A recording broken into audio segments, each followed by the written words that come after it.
Ang nakaraan, ang leader ng Demon Sect ang talagang pumatay sa dragon, at inatasan niya si Liang na kunin ang mga loot dito. Pero hindi ako papayag na sila ang makakakuha, kaya ginamit ko ang Purgatory Horn para tumawag ng horde ng mga halimaw, at ito ay hinarap ng Demon Sect. Habang abala sila, si Liang naman ay hindi alam kung saan banda kukunin ang mga loot. At sa kasamaang palad, may palakang tumalon sa kanyang mukha. Sinamantala ko ang pagkakataon at ninakaw ang mga loot sa kanila. Nagulat si Liang na wala na ang mga items. Habang papatakas ako, nawalan naman ng bisa ang invisibility skills ko, at nakita nila ako. Agad akong tumakas, sakay ng aking espada, palayo. Pero nakahabol sa akin si Li Xinghan, ang leader ng 10,000 Demon Sect. Inabutan niya kami sa teleport array sa bayan, at agad niya itong tinira ng sibat. Buti na lang at nakatakas kaagad kami. Ngayon, nakita na ni Li Xinghan ang mga mukha namin, siguradong hahantingin niya kami. Ang kasalukuyan, muntik na kaming tamaan ni Li Xinghan, ang leader ng demonic sect, buti na lang nakaalis kami kaagad. Sabi ko kay Fang, sa wakas, safe na tayo at nakatakas tayo kay Li Xinghan. Kung lumitaw man siya dito ngayon, ang royal family ng Yuning Prefecture ay siguradong tatapusin siya agad. Fang Qingzhou, kung sakali man ang 10,000 Demon Sect ay may iba pang mga tricks para sa panlilinlang o panggagancho, dapat tayong bumalik sa ating mga sari-sariling sekta sa lalong madaling panahon, sabi ko. Nagtataka naman si Fang kung bakit. Malungkot si Fang at tinanong niya ang sarili niya, maghihiwalay na kami, kailan kaya kami magkikita ulit? Sige, kaibigang Lin, mag-ingat ka rin. Hanggang sa muling pagkikita natin, sabi niya. At sabi ko rin, sige, sa muling pagkikita natin.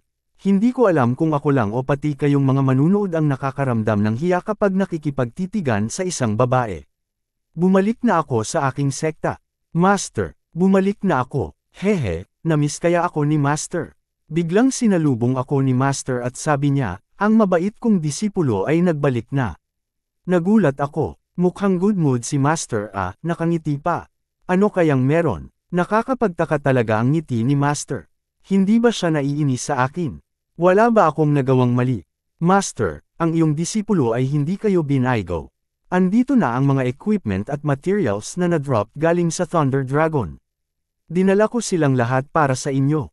Thunder Dragon Soul Mount, Dark Star Bracelet, Earth Grade Gathering Technique, Lightning Armor Skill, Potions, 3 piraso. Hindi ko alam kung ano ang iniisip ni Master, basta iaabot ko muna sa kanya lahat ng loots.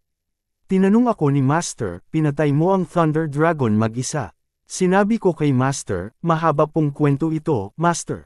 Please, tanggapin niyo po muna ang mga dala ko. Sabi ni Master, itabi mo ang mga gamit na to, hindi ko sila kailangan. Mas interesado ako sa kwento mo, paano mo natalo ang dragon?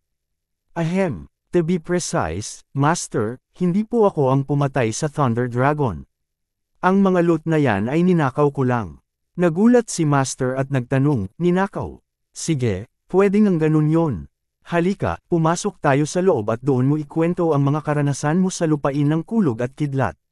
Sabi pa sa isip ni Master, ang aking disipulo ay napakasipag. Naghanda ako ng sorpresa para sa kanya, at malalaman niya ito mamaya. Sumagot ako, yes, ma'am. Kinuwento ko na lahat ng nangyari kay Master. Sabi niya, hindi lang sa nakuha mo ang mga items na sinabi ko sa'yo, may swerte ka rin pala sa pagiging romantiko. Siguro napakaganda ni Fang Qingzhou para sa'yo kaya handa mong ibuwis ang buhay mo para sa kanya. Nagulat ako sa sinabi ni Master. Hindi ako handa dito at hindi ko alam ang aking sasabihin. Sinabi ko na lang, hindi naman dahil maganda siya. Ang iyong disipulo ay hindi matiis makakita ng mga inaapi, lalo na ng isang demonic cultivator. At kahit kailan, hindi naman naging magkasundo ang mabuti at masama. Bukod dito, sino ba dito sa mundo ang may lakas ng loob na tawagin ang sarili nilang maganda, bukod sa inyo, Master? Sumagot si Master, kung si Fang Qingzhou ba ay lalaki, tutulungan mo pa rin ba siya? Nagulat ako sa tanong ni Master at sumagot ako ng, oo naman po, Master. Ililigtas ko pa rin, ng medyo yutol-yutol. Sumagot si Master, okay, naniniwala na ako sa'yo ngayon. Kailangan ko nang umalis dito, baka kung ano-ano pa ang itanong sa akin ni Master. Sinabi ko na lang, kung wala na po kayong katanungan, Master, aalis na po ako para makapaglinis ng katawan at makapagpahinga na rin. Nag-offer si Master, isang offer na hindi ko inasahan. Sabi niya, dito ka na lang maligo ngayon. May mga naka-ready ng medicinal herbs para sa'yo na makakatulong din sa pag-breakthrough mo. Sobrang nagulat ako. Si Master, papayagan niya akong maligo sa kanyang inner sanctum. Sabi ni Master, naka-ready na ang mainit na tubig. Maligo ka na at hihintayin na lang kita sa labas. Sabi ko, as you command, Master. Maliligo akong mag-isa, ha? Na may pilyong ngiti. Paglubog ko sa tubig, grabe ang sarap ng pakiramdam. Hindi ko napigilan umungol. Nakaka-relax ito, lalo na pagkatapos ng labanan. Ang mainit na tubig ay nakakatulong mag-relax sa mga nabugbog mong muscles. Naririnig pala ni Master ang mga ungol ko sa labas. Sabi ni Master sa sarili niya, etong lokong disipulo ko, bakit kailangan niya gumawa ng mga ganong tunog sa pagligo lang? Sabay sabi niya, bilasan mo ang pagligo. May sorpresa ako sa'yo. Nagulat ako. Si Master, may sorpresa para sa akin. Ano kaya yun? Kung hindi lang dahil sa sorpresa, ayaw ko pa sanang lumabas ng banyo. Bukod pa roon, napaka-epektibo ng medicinal herbs. Kapag mas matagal akong magbabad, magkakaroon ako ng another breakthrough. Teka, kung magde-breakthrough ako, kailangan ko harapin ang isa pang lightning tribulation. Walang problema. Nakuha ko na ang Thunder Dragon's Heart, tingin ko kaya ko nang tapatan ang lightning tribulation ng ako lang. Agad ko itong sinubukan, at gumana. Dahil nakapikit ako, hindi ko napansin na pumasok si Master sa palikuran. Baka nainip na siya dahil sa tagal ko sa loob. Bigla na lang din siyang sumampa sa hot tub at sabay sabi, huwag kang maingay.